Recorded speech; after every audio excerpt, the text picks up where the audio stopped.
bell rings and hell begins. A 15-year-old kid explodes out of his corner like something possessed. His fists are a blur. One shot, two shots, and his opponent just drops. Not like a normal knockdown where a guy stumbles and falls. No, this kid falls like his soul left his body. The referee jumps in, but honestly, there is nothing left to save.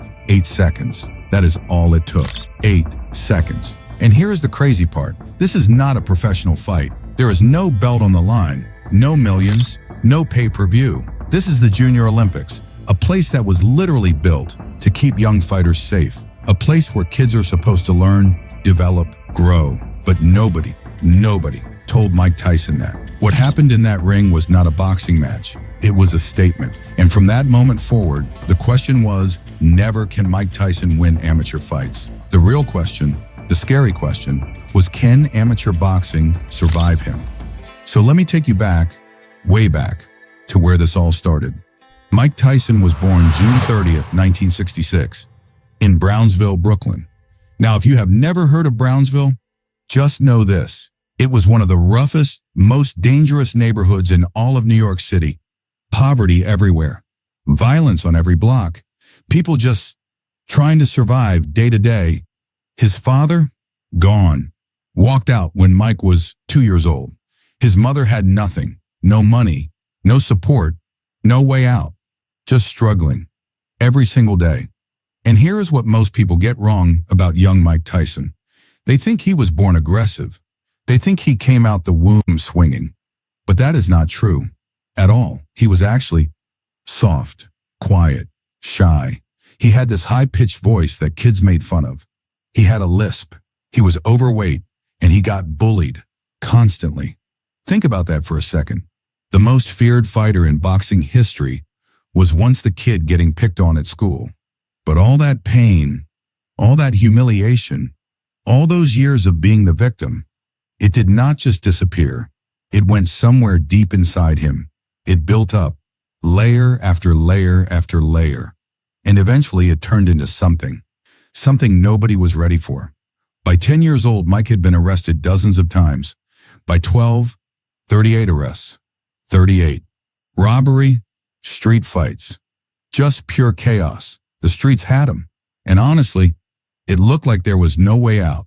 The system sent him to the Tryon School for Boys, a reform school up in upstate New York. And most kids who ended up there, they came out worse, harder, more broken. But Mike Tyson, his story went a completely different direction.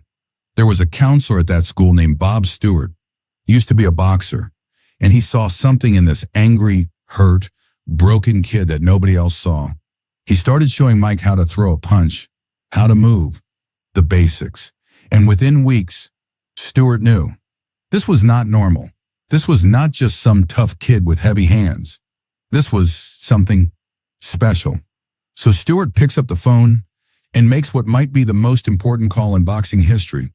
He calls Cus D'Amato, a legendary trainer, the man who made Floyd Patterson a world champion.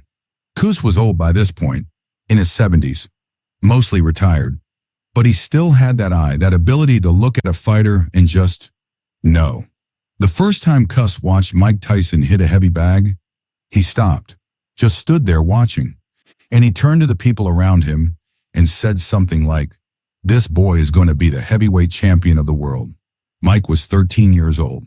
Cus took him in, became his legal guardian after Mike's mother passed in 1982, moved Mike into his house in Catskill, New York, fed him, raised him, gave him something he never had before, a father, a home, a purpose. And every single day, Cus trained him, not just physically, mentally. He taught Mike the Peekaboo style, hands glued to the face, head moving nonstop, side to side, slipping punches, getting inside on bigger, taller fighters. And once you get inside, you let everything go. Hooks to the body, uppercuts through the guard, combinations so fast your opponent does not even understand what is happening until they are already on the floor. This style was not built to win rounds. It was not built to score points. It was built to destroy people. And that is where the problem started. Cus entered Mike into amateur boxing at 15, the Junior Olympics, the Golden Gloves, all the big amateur tournaments. And on paper, this made sense, right? This is what you do with a young fighter. You let him develop. You let him learn. The system has all these safety measures, headgear, shorter rounds, referees who jump in fast. Everything is designed to protect young bodies. But when Mike Tyson stepped into that ring, all those safety measures meant nothing. His opponents were not getting a learning experience. They were getting traumatized. That is the only word for it.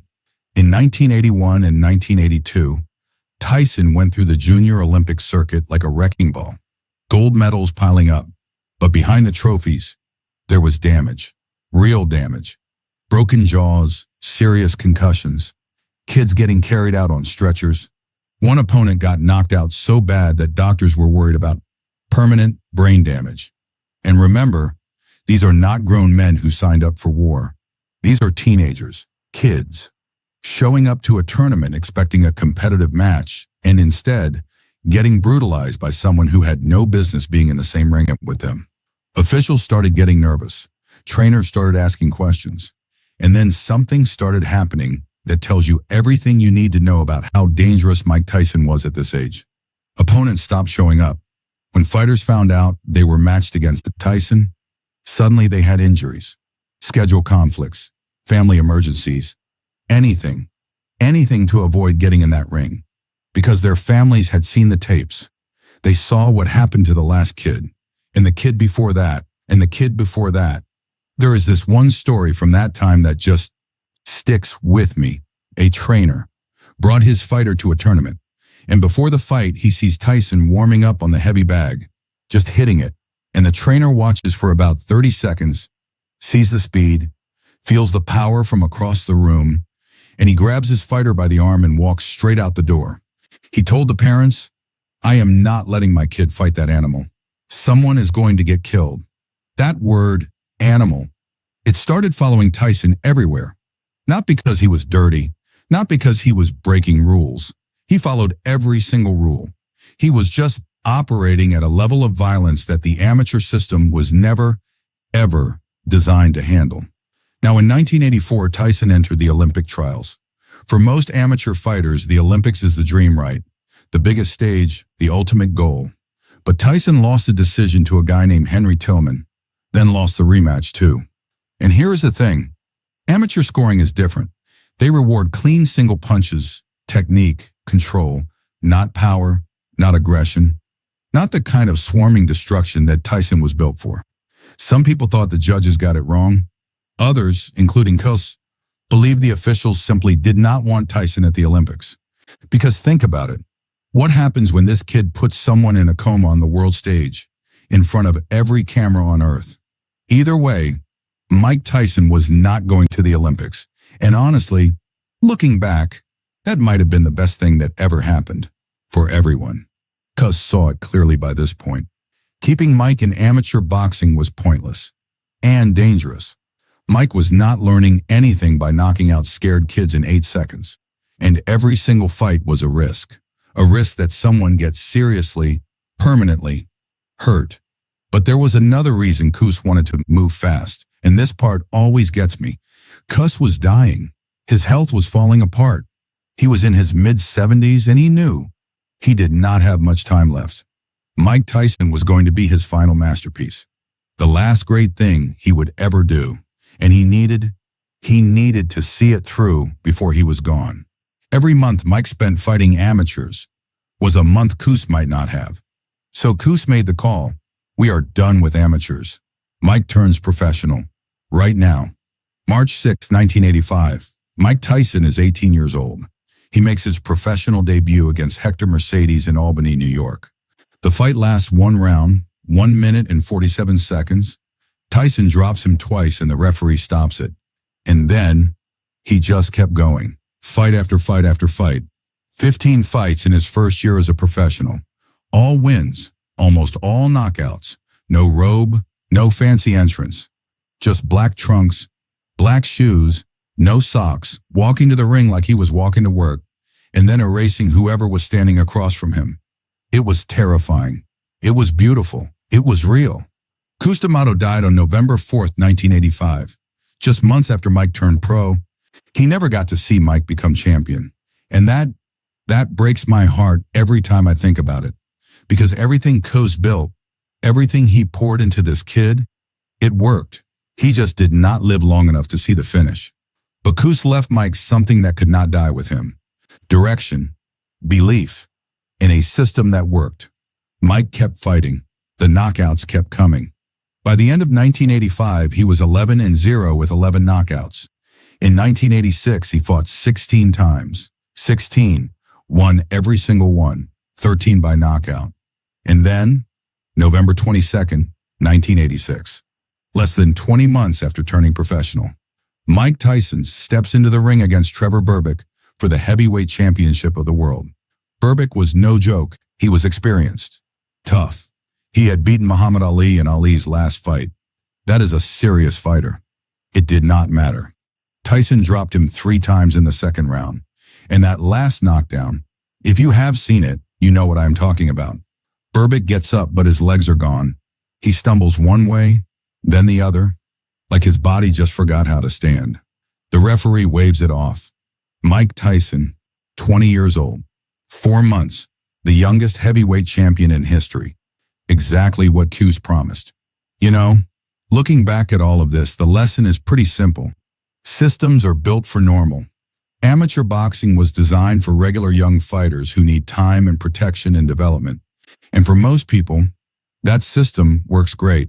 But when somebody comes along who is so far beyond normal, so far ahead of everyone else, the system does not help them. It holds them back. Or worse, puts everyone around them in danger. Cus D'Amato understood that. He broke the rules. He pulled Mike out early. He threw him into professional boxing before anyone thought he was ready. And it turned out, Mike had been ready for years. He was a professional level fighter trapped in a teenage body. The amateur system was never going to contain that. Mike Tyson was not too dangerous because he was dirty or reckless. He was too dangerous because he was too good, too powerful, too far ahead. He showed up to amateur boxing already developed, already finished, and the only place that kind of power belonged was the professional ring. And once he got there, he became exactly what Cus always said he would be, the baddest man on the planet. That is the story. A kid from the streets of Brownsville, Brooklyn, who was so violent, so powerful, so beyond everyone around him, that the entire amateur boxing system could not hold him. They did not push him out because he broke rules. They pushed him out because he broke people. If you are still here, I appreciate you. I really do. This is Street Fight Science, and we dig deep into the real stories behind the toughest fighters who ever lived. Not just the highlights, the full picture. If you got something from this video, if you learned something you did not know, or if you just felt that energy, hit the like button for me. It takes 1 second, but it makes a huge difference. And if you are not subscribed yet, please subscribe. I am trying to build something real here, something sustainable, a life on YouTube doing what I love, talking about fighting, talking about the science behind it. And I cannot do that without people like you supporting the channel. So drop a comment. Tell me what you think. Was Cus right to pull Tyson out of amateurs early? Or should he have stayed? I want to hear your thoughts. I read every single comment. I will see you in the next one. Street Fight Science, out.